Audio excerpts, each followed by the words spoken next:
Vamos lá começar. Então, para quem não me conhece, o meu nome é António Lopes. Olha, é que eu queria em inglês. Pronto. Agora já é tarde para o convencer. Exatamente. Não, é tal coisa. Eu vou tentar não falar muito, porque é aquela coisa que dizem, mais vale deixar a audiência do que a audiência nos deixar, não é? Porque isto, ainda por cima, agora a seguir vem o almoço, é muito pior. Bem, o meu nome é António Lopes. Aquilo que eu vos queria mostrar aqui é um pedaço de trabalho que aconteceu durante há uns anos atrás, que eu acho que poderia ter interesse, não tem necessariamente a ver com o meu trabalho, mas foi um side effect desse trabalho que foi interessante. Mas, primeiro de tudo... Está a funcionar, ok. Primeiro de tudo, eu sei que vocês vieram aqui por causa do título, como é óbvio, não é? As pessoas veem estes títulos e pensam, quero ouvir a música. E eu não quero ser como aqueles websites que têm um título muito giro e tal, e as pessoas vão lá e depois entram só anúncios e na verdade, depois, para procurarem o conteúdo que realmente interessa, que para além de ser desapontante, ainda por cima demora muito a encontrar. Portanto, vamos começar por ouvir a música e depois eu explico-vos como é que isto aconteceu. Portanto, vamos ver se sai som.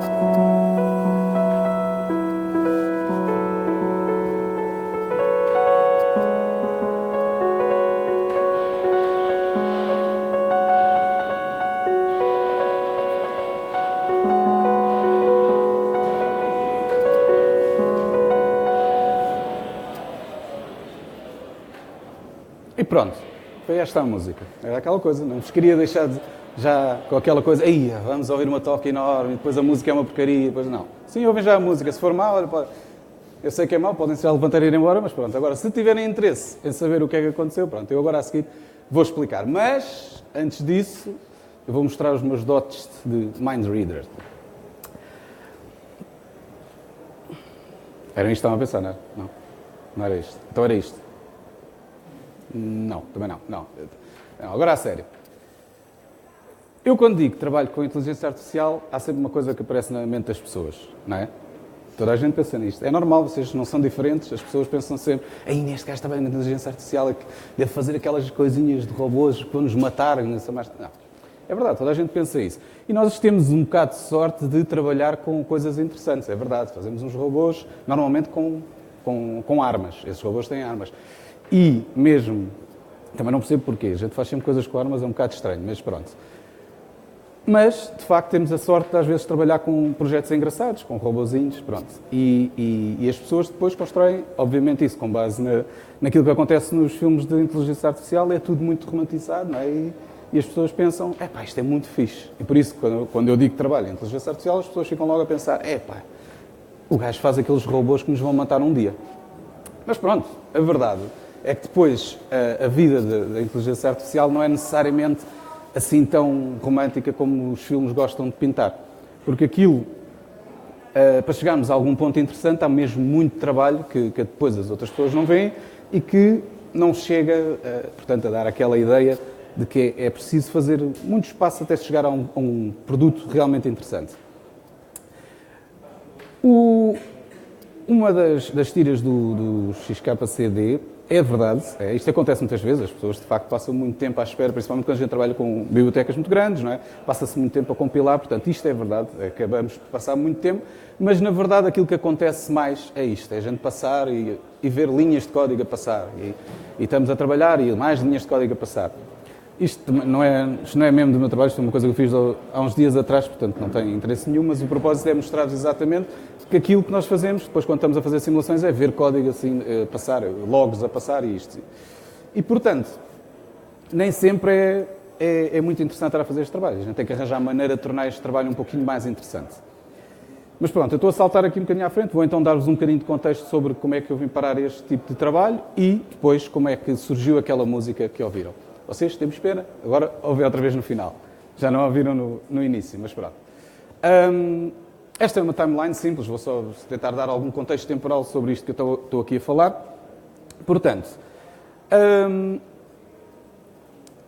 por volta daquela altura, não me lembro muito bem, 89, 90, foi a primeira vez que fiz um programa. Tinha o meu vizinho, tinha um Spectrum, a gente brincava, para além dos jogos, obviamente. Um dia que experimentámos lá ver o manual dele e tinha lá um conjunto de programinhas que a gente podia passar. E fizemos um programa, que na verdade até era mesmo um insetozinho que ia de um lado ao outro do ecrã. Portanto, na verdade, o meu primeiro programa foi um bug, não é? Literalmente foi um bug. E depois, alguns meses depois, também não sei precisar, eu descobri a internet. Foi uma feira de tecnologia na FIL e comuniquei e tive a possibilidade de experimentar um computador com internet. O primeiro podia visitar, tinha ali a internet nas minhas mãos e o primeiro site que eu visitei foi o do Lego. Pronto. Na verdade, se vocês forem ver no Wayback Machine ou qualquer coisa assim do género, o primeiro site do Lego é uma vergonha sobre o standard de hoje em dia, mas na altura era interessante porque tinha muitas coisas a pescar e tinha obviamente os bonecos do Lego. Pronto. Depois então, naturalmente, com estes interesses em mente, eu enverdei pelo mundo da informática e mais ou menos em 98, julgo eu, fiz o meu primeiro website. Obviamente, naquela altura, toda a gente fazia websites com coisinhas a pescar, não é? Então eu fiz o uso do Blink, eu sei, eu era o que era de mal na internet naquela altura, mas pronto, acho que éramos todos culpados nessa altura.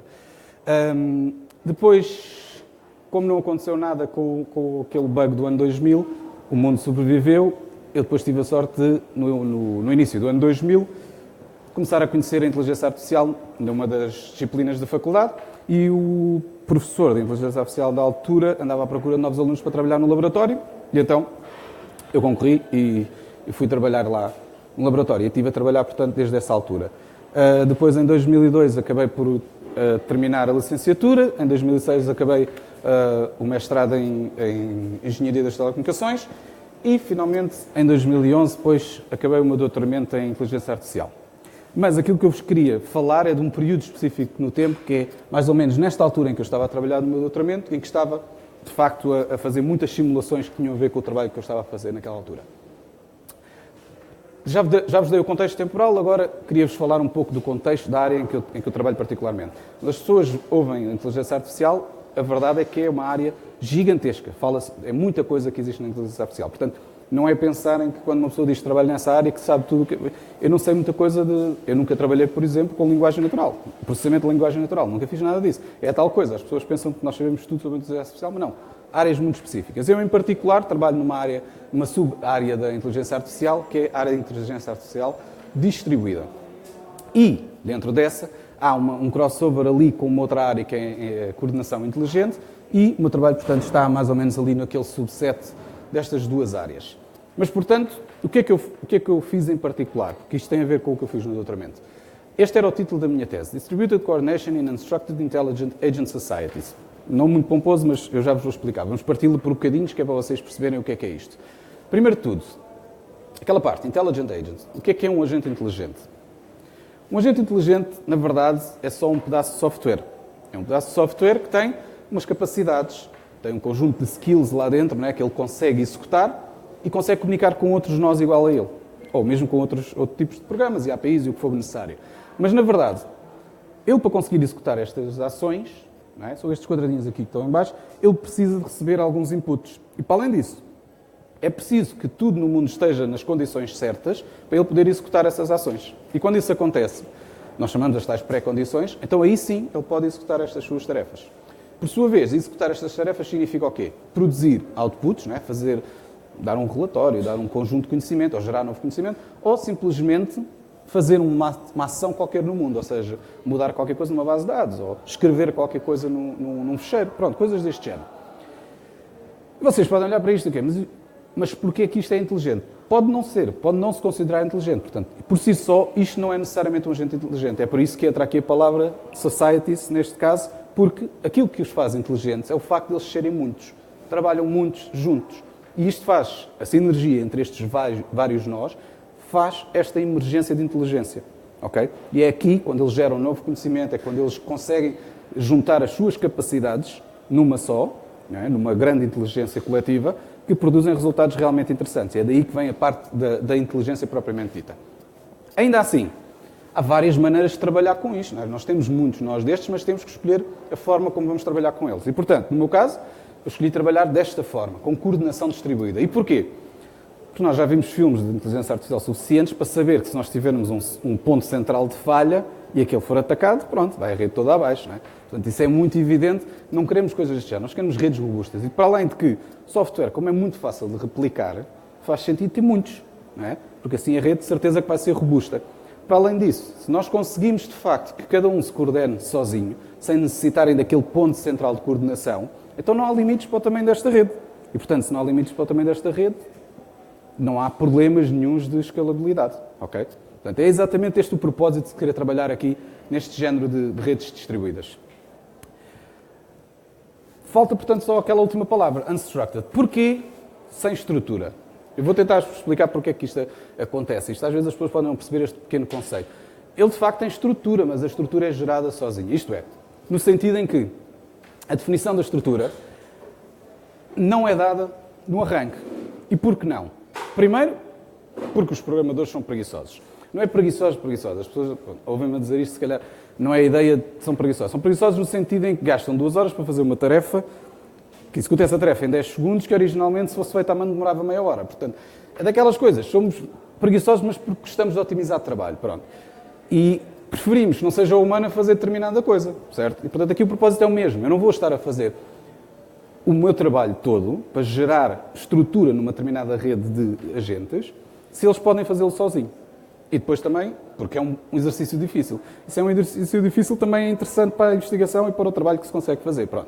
E, portanto, o propósito de se trabalhar neste género de redes é porque pode surgir daqui ciência muito interessante. É como vocês pensarem. Aquilo que nós temos aqui, a maior parte dos que estão aqui, se calhar não se conhecem. Se eu vos pedisse para executar uma determinada tarefa complexa, a primeira coisa que tinha que acontecer aqui era exatamente perceber qual é a capacidade que cada pessoa tem dentro dessa tarefa complexa. E então aí vocês tinham que aprender a trabalhar em conjunto. Mas lá está. Eu não ofereço estrutura nenhuma ao início. Ao início eu poderia dizer, este gajo percebe disto, este aquilo, este daquele outro. E vocês aí já sabiam logo, começavam logo a trabalhar. É muito mais interessante começar com um exercício deste género. Okay? Em que vocês não sabem nada sobre ninguém e agora tem que emergir aqui esta inteligência para vocês conseguirem trabalhar todos em conjunto. Pronto, aqui o propósito do agente é exatamente o mesmo. Começamos numa rede que está totalmente vazia, sem conhecimento nenhum, e eles têm que aprender a trabalhar sozinhos e depois executar as tais tarefas que eu lhes der. Portanto, o propósito da tese toda era responder a este propósito. Como é que eu vou, de forma eficiente, resolver problemas nestas redes que não são estruturadas? E ainda por cima não têm um ponto central de coordenação, ou seja, eles têm que aprender a coordenar-se sozinhos. Ok? Portanto, vamos lá. Eu agora vou tentar explicar o que é que significa isto, o que é que significa deles cooperarem e trabalharem em conjunto. Portanto, eu mostrei-vos há bocado aquela imagem ali do agente inteligente. E aquele propósito, que é para ele conseguir fazer as coisas que tem a fazer, as suas tarefas, ele tem que ter a certeza que encontra os seus inputs necessários e as pré-condições. Ok? Isto, portanto, significa que, se ele está numa rede que não conhece, tem que começar a fazer um esforço para procurar, então, quem é que vai satisfazer aquelas condições e quem é que vai lhe fornecer os inputs que ele precisa. Então, ele tem que começar a comunicar com os nós que ele tem à volta, que ele não conhece. E, por sua vez, esses nós à volta vão propagar a sua mensagem. E por aí adiante. Até que chega a um ponto que ele vai encontrar alguém que lhe pode fornecer os inputs e as pré-condições. E aí ele já vai conseguir trabalhar. Só que isto é mais complexo do que parece, porque depois, na verdade, cada uma destas ações pode ter inputs e pré-condições diferentes e, por suas vezes, elas podem estar interligadas. Portanto, isto é só uma visão simplista daquilo que se quer fazer. Mas a complexidade aqui é exatamente que numa rede muito grande destes agentes, de vários milhares deles, todos eles consigam encontrar os recursos que eles precisam. Pronto. E é neste processo, se trabalhar neste sentido de produzir este conhecimento, que se pretende criar, então, partimos desta rede, que não está estruturada, né? Os nós não se conhecem, estão simplesmente ligados porque são vizinhos, estão fisicamente localizados como vizinhos, mas o que nós queremos construir é isto, uma rede, uma camada de rede semântica, que diz-nos, portanto, quais é que são os nós que devem estar ligados a quais nós quando precisam de fazer alguma coisa. Ou seja, se eu depois desse, então, uma determinada tarefa a um dos agentes, ele já sabia que para fazer aquilo tem que pedir qualquer coisa àquele agente. Esse, por sua vez, já sabe que tem que pedir a outro e por aí dentro. Pronto. Só que tudo isto é construído sozinho. Nós não damos absolutamente nada. Ok? Portanto, este sempre foi o propósito de se trabalhar aqui com este género de redes. Agora, acho que vocês já estão a ver qual é o problema aqui, que é como é que se resolve isto, não é? Com redes gigantescas. Temos várias maneiras de o fazer, não é? Eu próprio, se eu agora perguntasse então como é que vocês sugeriam fazer isto, mesmo nesta sala, que são poucas pessoas, se nós pensássemos também nos concorrentes todos aqui do Pixels Camp, como é que vocês começavam sequer a fazer isto? Se vocês precisam de uma pessoa que saiba fazer uma programação muito específica, como é que iam começar? Perguntavam ao colega do lado. O colega do lado dizia, eu por acaso até já conheço aquele gajo, não sei o quê.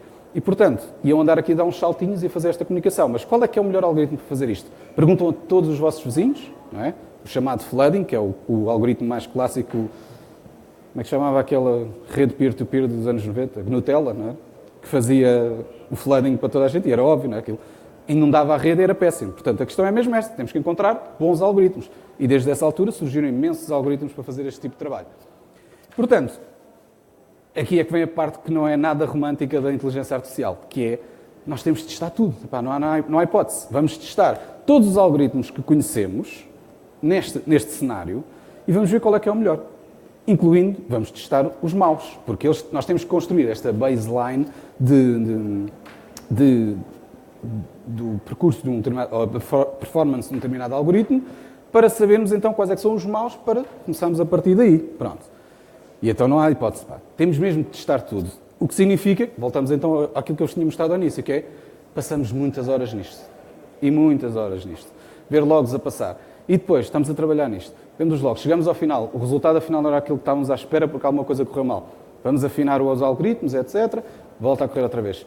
Volta a correr outra vez, mais logs a ver a passar. Pá, estão a ver o problema aqui, não é? É que isto é sempre a fazer... E ninguém mostra isto nos filmes. Não é? É tudo muito giro ver os robôs a mexer, mas ninguém explica depois esta parte. Pronto. E, portanto, eu tinha que tornar isto de alguma forma interessante.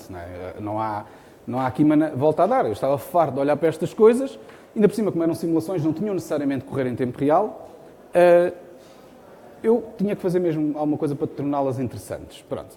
Comecei por fazer uma coisa deste género, que era, isto aqui é só um exemplo. Tinha um ecrã enorme que mostrava bolinhas pretas para cada um dos agentes que eu tinha e quando cada um dos agentes já tinha conseguido encontrar os recursos que se fazia, acendia a luz verde. Pronto. E pronto, ia lá, ficava horas, olhava para aquilo assim, era muito giro. Pronto. Só mesmo para entreter, mas pronto, fica chato também muito rapidamente, mas não há problema. Depois, alguém conhece este jogo? Game of Life? Não é bem um jogo, é uma experiência de visualização, que é, vocês colocam um conjunto de células ao início, numa determinada matriz, e depois há um conjunto de regras que ditam como é que essas células sobrevivem na próxima iteração, ou seja, na próxima geração em que elas estão a evoluir. Se tiverem um determinado número de vizinhos, eles desaparecem. Se tiverem menos vizinhos, duplicam-se. Pronto, umas regras deste género. E, portanto, a ideia aqui era exatamente usar aquele output para produzir um jogo deste. E é muito giro ver, à medida que um agente acaba, ele inseria a célula. E quando ele inseria a célula, já estava a modificar o próprio jogo a partir daí para a frente. Pronto. E era isto que estava a acontecer. É muito giro de ver, e a gente fica ali sempre os nozinhos também a mexer. É muito engraçado. Mas também isso fica uma pessoa farta-se ao fim de algum tempo. A evolução natural deste processo era passar para a música. Pronto. E foi isso que eu fiz. Portanto, temos a rede toda. Depois que temos esta rede toda, o que se pode fazer é pensar assim, bem, então vou dividir isto em secções. Cada secção leva uma nota. E, portanto, quando um determinado nó dessa nota acabar a sua tarefa, imite essa nota. Pronto. E depois também podemos fazer várias secções, não estão mostradas aqui, mas a ideia era ter várias oitavas, desculpem, vou dizer octavos, várias oitavas, para depois termos também um range grande diferente das músicas. Pronto. Era este o propósito, não é? Era para fazer aquela coisa. E com isto, tornou-se um bocado interessante. Vocês já ouviram a música ao início. O que era interessante ver aqui era que um output que é bom para a minha investigação, ou seja, quando eu descobri algoritmos rápidos, a música era uma porcaria. E então, foi só depois, quando o meu orientador insistiu, isto é muito giro, mas tu tens de testar maus algoritmos para teres a certeza que o teu simulador está corretamente calibrado. Não é? Porque era fazer sentido, não é? Há algoritmos que nós sabemos que são maus e, portanto, testamos esses. E ao testarmos esses, sabemos que estamos a criar uma baseline correta para o nosso simulador. E pronto, e foi nessa altura, quando eu testei esses, que depois obtive aqueles sons que eu tive. O que acontece é exatamente isto, é quando nós estamos a ouvir um algoritmo que é muito, muito rápido a fazer o seu trabalho, o som depois acaba por ser mau. E percebem porquê, não é? Porque eles acabam todos muito rápido, todos querem pôr as suas notas ao mesmo tempo. E, portanto, o output seria algo deste género, estão a ver? Aqui não se percebe muito bem, mas o que está a acontecer são muitas notas a bater todas ao mesmo tempo. E então não se consegue perceber aqui um tom, uma música, nada deste género. E é daqui que chegamos à tal conclusão de que, de facto, os maus algoritmos é que são bons para este caso. Porque, como são muito lentos, cada agente que acaba vai fazendo as suas notas, tem uma cadência muito mais simpática e então o som fica muito mais interessante. Pronto. E daí, eu depois de estar a fazer isto, decidi fazer uma coisa mais engraçada, que era, quando depois fui mostrar isto ao meu orientador, só por piada, que aquilo estava a tocar a pôr as músicas a tocar, a mostrar o simulador a correr e isso tudo. Ele, como é uma pessoa de política de porta aberta, do gabinete, deve sempre a porta aberta, estava um colega a passar e que ouve a música que estava a tocar. E ele veio perguntar, isso não é do Matsumoto... O gajo disse o nome de um pianista japonês qualquer que eu não conheço. Era o último álbum. E eu disse, sim, é esse gajo. Como é que sabias? Pronto, foi engraçado, foi mesmo uma situação muito engraçada por causa disto, porque eu tinha simplesmente tido um output de um programa que tinha gerado música e por alguma razão aquele colega achava que era um output de uma música de um pianista japonês famoso. Pronto. Eu tenho algo escrito aí, o pianista, não me lembro agora porque também é um nome complicado. Mas pronto, o propósito exatamente atual que era mostrar isto, não é? Foi uma situação engraçada que surgiu simplesmente numa coisa que não tem nada a ver com o trabalho que eu estava a fazer. O trabalho era precisamente outro, era encontrar bons algoritmos para este género de tarefa e acabou foi por gerar música que é mais ou menos agradável. Pronto. Pode não ser apreciado por toda a gente, mas o propósito era exatamente mostrar-vos este género de música. Pronto. E deixo-vos, portanto, com esta conclusão de que maus algoritmos dão música interessante. Não é muito boa, mas pronto, é música interessante.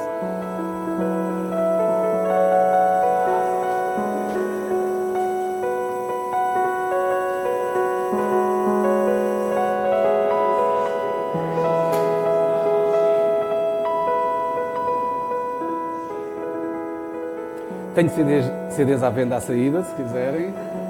Isto faz muito sucesso em casa, em spas, faz massagens, tudo.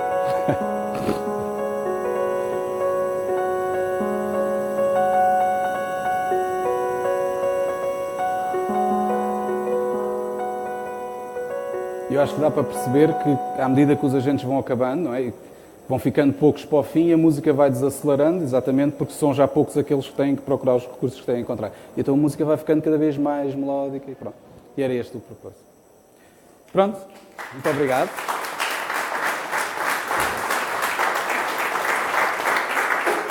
Se tiverem questões agora, pronto, podem perguntar. Força. Não, é só aquela que ali estava, que eu mostrei. Não era esta em particular, que eu já não me lembro. Isto é tudo coisas que eu não guardei. Só guardei algumas das músicas. Aquela música que estavam a ver foi o que eu guardei da altura. A distribuição eu teria que ir ver ao código. A pergunta foi, depois pode não estar na gravação, era se havia alguma regra para a distribuição das notas. Portanto, como eu estava a explicar, o que acontece aqui era uma questão muito simples. Tinha que ir ver ao código para ter a certeza disto, mas na prática aquilo, a rede é muito grande, não é? São matrizes de milhares de agentes, podem ir até centenas de milhares. E o que eu fazia era partir aquilo em secções, ok? Cada secção, o número aqui também não é, também não é exato. Aqui o que acontece, o que eu fazia era estabelecia primeiro quais eram as notas que eu queria tocar, porque eu não punha todas as notas. Se eu puser exatamente só o do, ré, mi, fá, sol, li, dó, não dava um resultado, não é? Porque as notas depois não combinam. E então o que eu tentava era dar simplesmente notas engraçadas que combinassem de um determinado arpégio, que era para termos a certeza que os sons que iam sair, é por isso que a música é tão melódica, porque os sons que vão sair eu tenho a certeza que as notas combinam. Pronto. E foi daí que aconteceu. E depois o que eu produzia era, via quantas notas é que eu tinha, por exemplo, tinha 16 notas. E depois isso multiplicado pelas oitavas que eu tinha definido, pronto, tenho o meu número de secções que eu quero para o processo todo. E então dividia. Não é? Se eu tivesse 30 e tal secções, eu dividia simplesmente pelo número de nós que eu tinha, e que tipo tinha 500 agentes para a mesma nota, por aí adiante. E depois, à medida que eles então estão a trabalhar, cada vez que eles acabam, tocam a nota a dizer que já acabaram e produz a música no seu total. Pronto. Mais alguma questão? Quanto tempo é que demorou a criar o algoritmo para encontrar todos os recursos, ou pelo menos o melhor? O melhor. Epá, isto foi um processo de... A tese em si demorou 3 anos e meio, mas isso foi ao longo de todo esse... Houve muita coisa que eu trabalhei, também não foi necessariamente sobre isso, não consigo dizer quais é que são... Qual é que foi o tempo que gasto em algoritmos, porque depois como testei vários algoritmos, e atenção, não fui eu que inventei os algoritmos, a ideia é ver os algoritmos que existem, eu implemento-os para os testar, e depois então tento fazer os meus que sejam melhores que aquele. Eu fiz 2, um foi melhor realmente de tudo o que eu encontrei, e o outro foi mau. Portanto, o propósito na investigação é isto, é testar tudo e ver os resultados. E então, o que aconteceu foi isso. Felizmente encontrei um que era melhor, mas podia ter dado muito mau resultado. Mas pus lá o relato todo, inclusive o algoritmo que foi mau. Mais alguma questão? Espera pelo microfone, desculpa. Esta parte da música entrou na tese ou como... Não foi só referido referi depois na reunião com o júri, mas já depois, só por piada. Obviamente não incluí. A defesa é um pedaço de tempo muito pequeno para a apresentação, obviamente eu não queria incluir isto, tinha muitas coisas para falar. Não. Foi só por piada que falei com eles depois no final, mas obviamente não foi incluído. Já que acabaste por fazer isto, que tipo de melhoramentos é que não sei se gostarias de fazer ou se já pensaste nesse aspecto de melhorar? Sim, já na altura tinha pensado, mas depois também não... O tempo também é passado a trabalhar, não é? Não pode ser só brincadeira, não é? Mas na altura sim, tinha pensado em pôr acordes mais complexos. Mas eu não sei tocar piano, só sei tocar guitarra. E então eu queria, se tivesse tempo, falava com alguém que soubesse bem tocar piano para tentar perceber a forma como o piano funciona para produzir música interessante. Porque eu só fiz simplesmente aquilo que me soava bem na guitarra, mas depois, como isto é um piano, o output isto é um piano, não ficava tão bem. Por isso não sei ao certo, mas ia por aí. Melhorava as notas que eu providenciava à rede primeiro, para elas tocar. Pronto. Ficava aí. Mais alguma questão?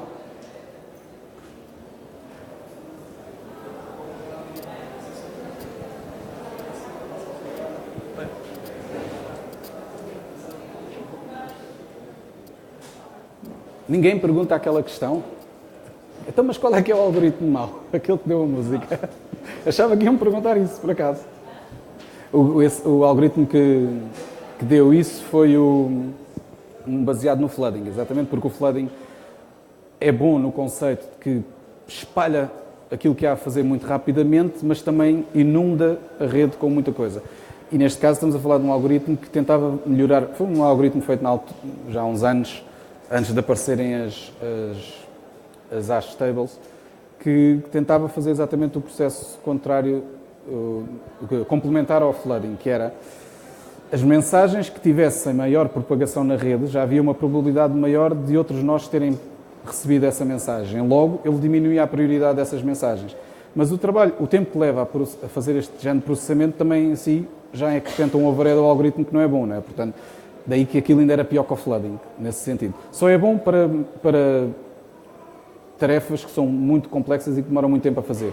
Porque aí ele não iria fazer determinadas tarefas que tivessem prioridade baixa, estava de facto a poupar tempo. Mas por uma coisa que seja rápida, que era o caso disto, que eles só querem procurar recursos, querem andar a perceber as coisas, portanto, esse algoritmo era de facto muito mau. E foi esse depois que acabou por produzir esta música. Mas o flooding também não estava muito longe. Portanto, a inundação da rede com este género de mensagens é tão pesado para a rede que eles não conseguem trabalhar. E como não conseguem trabalhar, demoram a encontrar os recursos, logo a música é muito mais lenta.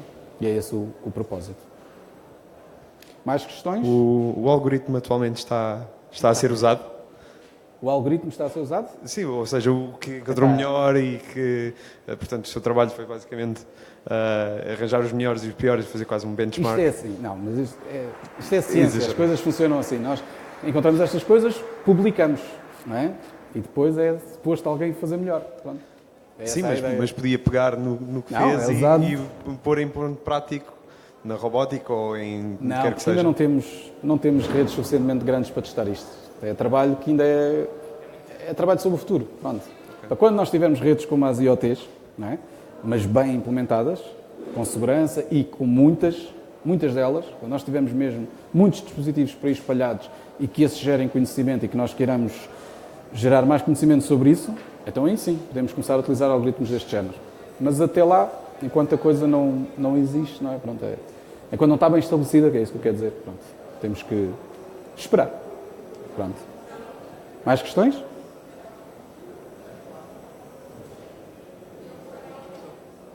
Então pronto. Estamos despachados.